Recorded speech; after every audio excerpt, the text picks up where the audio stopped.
Merci d'être venu. Je suis désolé pour ceux qui n'ont pas de chaise. J'aimerais bien vous en proposer une, mais vous êtes beaucoup trop. Et c'est en même temps une bonne nouvelle et en même temps ça ajoute un peu de pression supplémentaire. Donc je vais faire semblant de ne pas vous voir si ça ne vous dérange pas. Donc bonjour à tous, moi je suis Rami Adjab, donc je suis directeur pour Docebo France.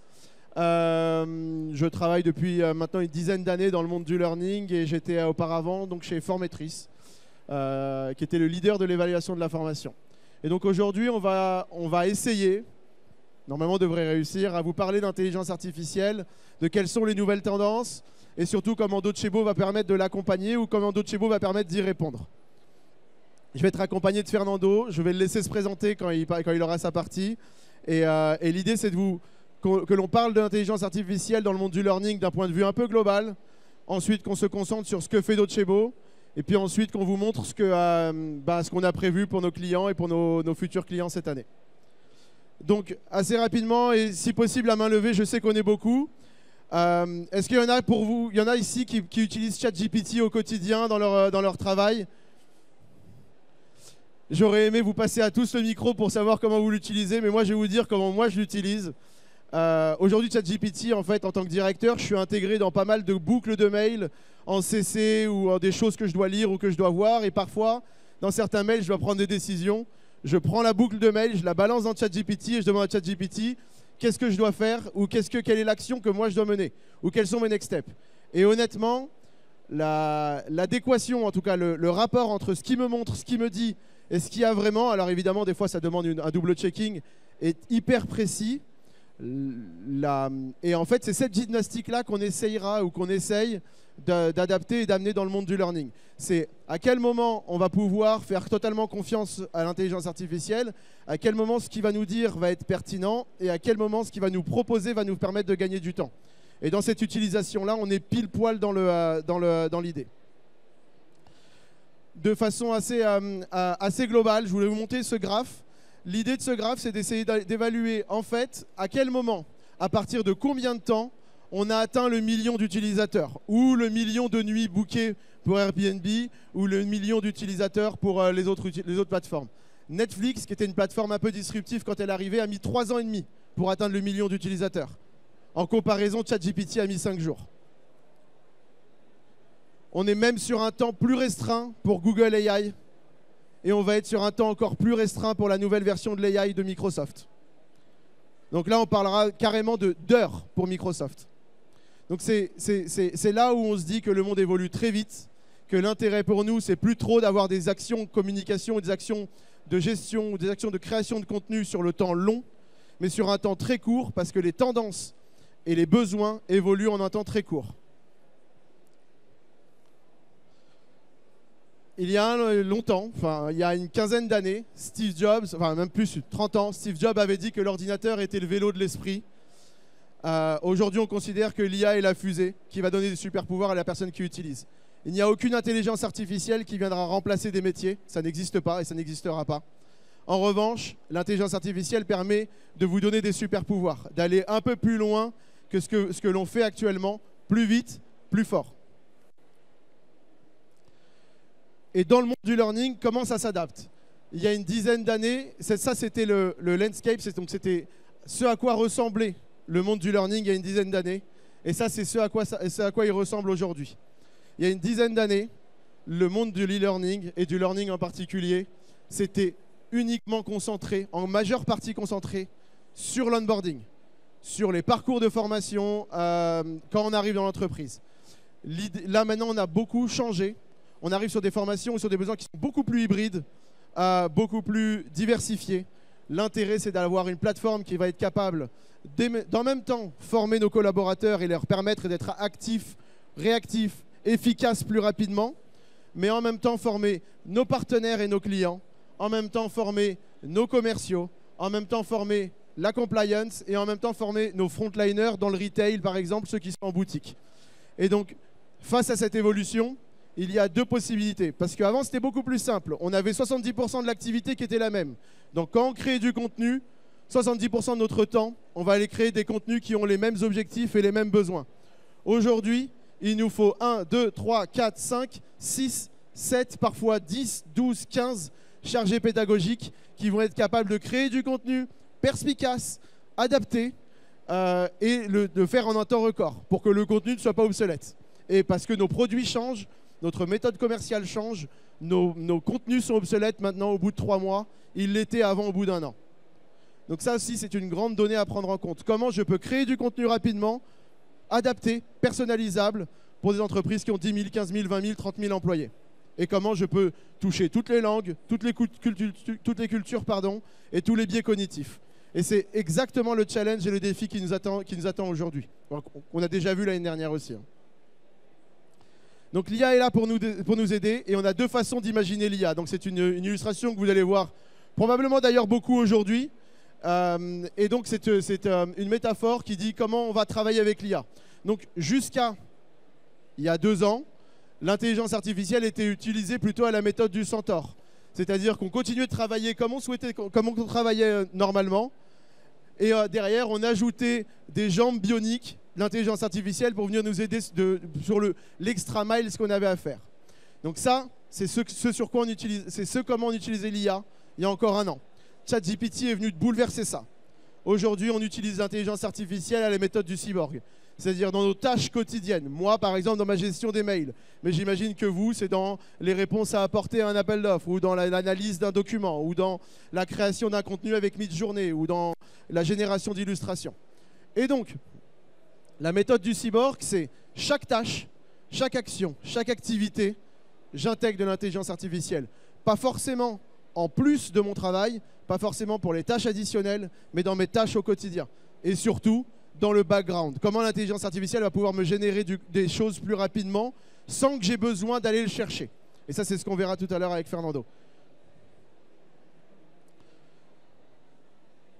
Ce que vous voyez là à l'écran, c'est toutes les features qui sont sorties sur l'intelligence artificielle depuis la sortie de ChatGPT. Là, on parle de 8 mois. On est sur un élément énorme. La première partie de l'intelligence artificielle, la première chose sur laquelle on a commencé à travailler, qui n'était pas vraiment de l'intelligence artificielle, mais de l'intelligence situationnelle, c'était quand un ordinateur a joué aux échecs contre Kasparov en 1995. Depuis, on n'a rien fait. Depuis ChatGPT, on a réussi à faire de la réponse aux questions, de l'analyse sémantique, des proverbes, de l'arithmétique. On arrive même à utiliser l'intelligence artificielle maintenant pour générer des scénarios et créer des films. Et donc,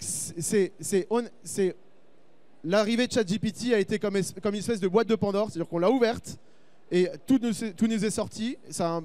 Passez-moi l'expression, ça nous a un peu pété à la gueule. Donc, on a mis 3-4 mois à vraiment se rendre compte comment ça fonctionnait, à vraiment l'utiliser. Et c'est grâce à ça, et grâce à ChatGPT, qu'on a réussi à aller aussi loin. Et là, on va avoir les outils Google, Microsoft qui vont permettre d'aller 1, 2 ou 3 pas plus loin. Donc, comment l'adapter au monde du learning? Aujourd'hui, il y a 2 gros pans dans le monde du learning. Il y a l'intelligence artificielle générative, donc comment créer et générer du contenu perspicace et pertinent, et la partie compétences.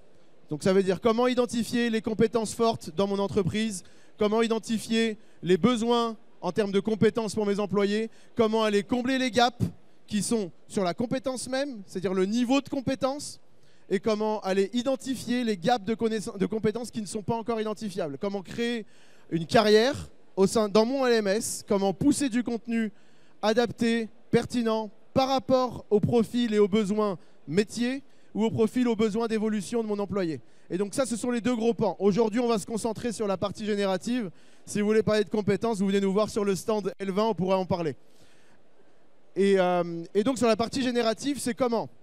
Aujourd'hui, donc, à ce stade, comment fonctionne Docebo Shape, mais aussi les autres outils d'intelligence artificielle sur la partie génération de contenu. C'est-à-dire qu'on met du contenu dans la plateforme, la plateforme nous permet automatiquement de le revamper, de le remettre à jour et de le mettre un peu joli. On interagit rapidement avec le contenu et on le publie. Mais il y a une action personnelle de la part du gestionnaire de formation ou du chargé pédagogique ou du créateur de contenu de mettre à disposition du contenu des connaissances. Et ensuite, le contenu nous est proposé par n'importe quel outil de génération d'intelligence artificielle. Donc ça, c'est la méthode Centaure, si on se réfère à la petite illustration qu'on a vue. La méthode Cyborg, c'est comment brancher mon contenu à ma base de connaissances, comment brancher mon contenu à toute l'intelligence, toute la connaissance, toute l'expérience qu'a mon entreprise, comment je peux m'appuyer sur tout ce que j'ai déjà créé, les fiches produits, les process, les hommes, les métiers, l'expérience, l'histoire, nos clients, nos partenaires, pour que, à la demande, grâce à de la discussion, la plateforme me génère du contenu. Parce que je lui aurais demandé du contenu sur telle thématique, pour telle population, avec tel objectif et dans telle langue. Et là, la plateforme va aller piocher directement dans tout ce que je lui aurais donné comme connaissance pour me générer du contenu. Et c'est là où on parle de la méthode cyborg, c'est-à-dire que je ne vais plus donner quelque chose et en retour, je vais avoir quelque chose. Je vais demander quelque chose et l'outil va aller piocher dans mon intelligence, dans ce que je lui aurais donné, et va me générer quelque chose et me rendre quelque chose. Et ça sera à moi de décider s'il est pertinent ou pas. Et évidemment, c'est du génératif, donc forcément, plus je vais l'utiliser, plus il sera pertinent, plus il va être consommé par mes utilisateurs, plus la plateforme va comprendre que c'est le bon contenu. Je vais essayer d'aller un peu plus vite. À ce jour, dans Docebo, donc on en a parlé, hein, la partie skills et la partie contenu. On a le coach virtuel, on le verra dans quelques instants avec Fernando. La recommandation de contenu, comment la plateforme va pouvoir nous générer rapidement des gaps de connaissances ou de compétences et nous pousser du contenu par rapport à là où on est. La recherche approfondie, ça aussi c'est un élément que vous pourrez venir voir sur notre stand, on ne va pas pouvoir le toucher aujourd'hui. Docebo Shape qui va nous être montré par Fernando. Et le skill tagging. Le skill tagging, c'est comment à chaque fois que je crée du contenu, comment à chaque fois que j'ajoute du contenu sur ma plateforme, comment la plateforme va pouvoir identifier les contenus et les compétences qui sont travaillées sur ces contenus, et comment la plateforme va aussi pouvoir identifier l'intensité avec laquelle les compétences vont être proposées. Donc est-ce que c'est du contenu leadership, intermédiaire, avancé ou débutant? Les fonctionnalités sur l'IA à venir, c'est ce dont on a parlé tout à l'heure. C'est comment je donne le contrôle à l'intelligence artificielle pour pouvoir me pousser du contenu de façon beaucoup plus proactive et de façon carrément en recommandation. Comment l'intelligence artificielle va pouvoir venir me challenger de par elle-même et comment je peux aussi, moi, me reposer sur l'intelligence artificielle pour créer du contenu. Et là, je vais passer la main à Fernando qui va nous parler donc de Shape 2.0 et qui va nous montrer comment ça fonctionne. Merci Rami et bonjour à tous. Rami vient de nous expliquer toutes les possibilités merveilleuses de l'intelligence artificielle. Je vais vous montrer en fait la réalité, qu'est-ce qu'on va pouvoir faire aujourd'hui d'un point de vue des professionnels L&D. Voilà Shape, la plateforme qui va nous permettre en fait de transformer tous les documents, tous les PDF, toutes les présentations PowerPoint qu'on a déjà créées. On va pouvoir transformer tout ça à travers l'intelligence artificielle en pilule de formation, micro-learning si vous voulez, d'une manière automatisée. Dans ces cas-là, on a choisi le cas d'usage de Sales Enablement, mais bien sûr, ça ne sera pas le seul. Ici, si on clique sur Preview, ce qu'on va voir dans deux secondes, en fait, on va pouvoir utiliser tous les documents qu'on a déjà téléchargés dans la plateforme, comme vous le voyez sur l'écran, et on va pouvoir définir les activités, les quiz, si vous voulez, pour vérifier que tous les utilisateurs ont vraiment compris la thématique. Et on va pouvoir utiliser une technique d'immersion pour pratiquer ce qu'on vient d'apprendre.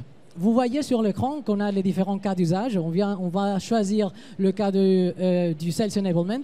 Et ici, on va pouvoir déjà avoir une conversation intelligente avec le système à travers l'intelligence artificielle. Donc, je vais pouvoir définir le contenu qu'on va créer. On va le créer, en fait, on va utiliser ou réutiliser tous les documents, tous les PDF dont je parlais, toutes les présentations PowerPoint, tous les contenus pédagogiques qu'on a déjà téléchargés dans la plateforme. Donc voilà, une fois qu'on a choisi exactement la thématique dont il s'agit, une fois qu'on a déjà répondu toutes les questions intelligentes déjà de la plateforme, on va pouvoir analyser les documents.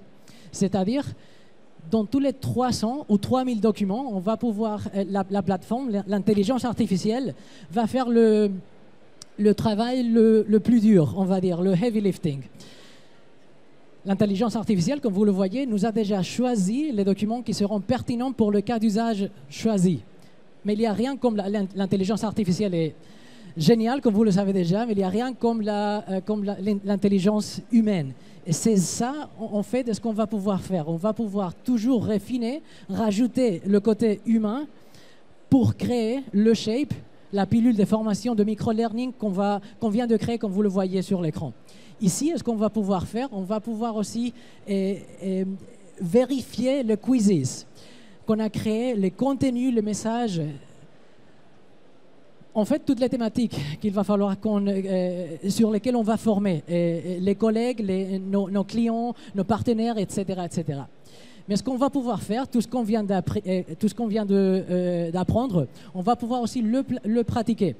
Vous allez voir dans 2 secondes qu'en fait, la plateforme ou Shape on va pouvoir utiliser l'intelligence artificielle pour vérifier, pour pratiquer tout ce qu'on vient d'apprendre. Vous voyez qu'on va pouvoir utiliser aussi la vidéo, vous me voyez en fait déjà sur l'écran, l'audio, et c'est là que je vais pouvoir pratiquer mon pitch.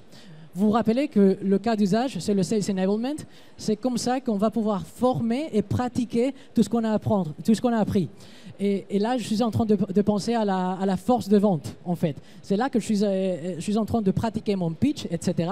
Et en plus de tout ce que j'ai appris, en plus d'automatiser tout le processus de création des contenus à travers l'intelligence artificielle, est-ce qu'on va pouvoir faire? On va pouvoir aussi vérifier tout ce que j'ai appris. Vous voyez le pourcentage, mais dans 2 secondes, vous voyez exactement comment moi-même, je vais pouvoir vérifier mon évolution, si vous voulez, mon pitch d'un point de vue de vente. Vous allez voir ici, voilà, View Review, que la plateforme déjà, d'une manière automatisée, le système d'intelligence artificielle de la plateforme va me dire, voilà ce que j'ai fait par rapport aux talking points. Qu'est-ce que je fais par rapport à mes points de force, le growth, confidence, l'énergie, etc. Donc, on a déjà automatisé le processus de création à travers l'intelligence artificielle. Mais on est en train de l'utiliser aussi pour vérifier les résultats, pour pratiquer d'un point de vue d'une expérience immersive. Donc, voilà tout ce qu'on a vu. La réalité aujourd'hui par rapport à l'intelligence artificielle, de ce qu'on peut faire. Voilà, hop. Hop.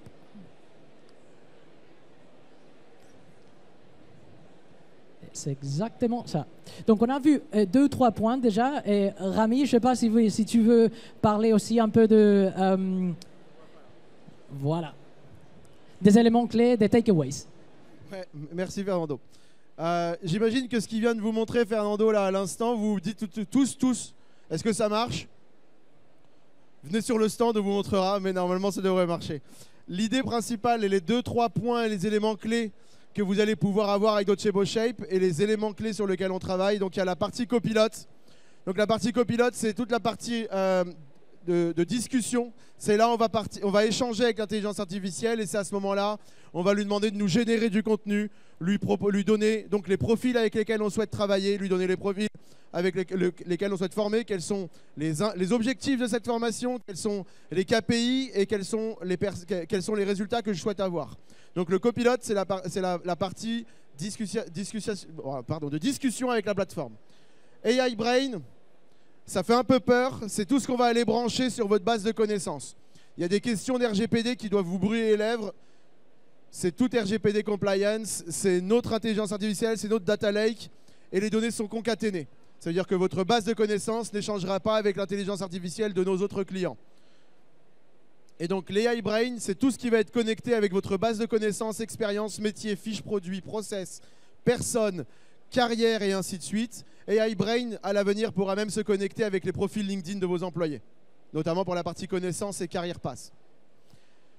Et le VRP, c'est l'intelligence artificielle générée par la plateforme avec laquelle vous allez pouvoir évaluer les connaissances et les compétences de vos employés et qui va vous permettre de sortir un compte-rendu qui soit sur la partie connaissances, donc c'est ce que vous a montré Fernando, mais aussi sur toute la partie soft skills.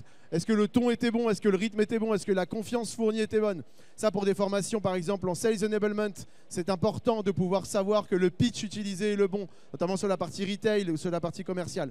Et donc, et ça, c'est le VRP qui pourra vous le fournir. Donc ça, c'est vraiment les 3 points très importants à prendre sur la partie connaissances. Sur la partie shape. Le petit bouton clignote en rouge, j'ai fini, je vous libère. C'était dense, rapide. Et malheureusement, on ne peut pas faire de Q&A. Mais je vous donne rendez-vous à tous sur le stand. Merci beaucoup. Passez une bonne journée et un bon séminaire.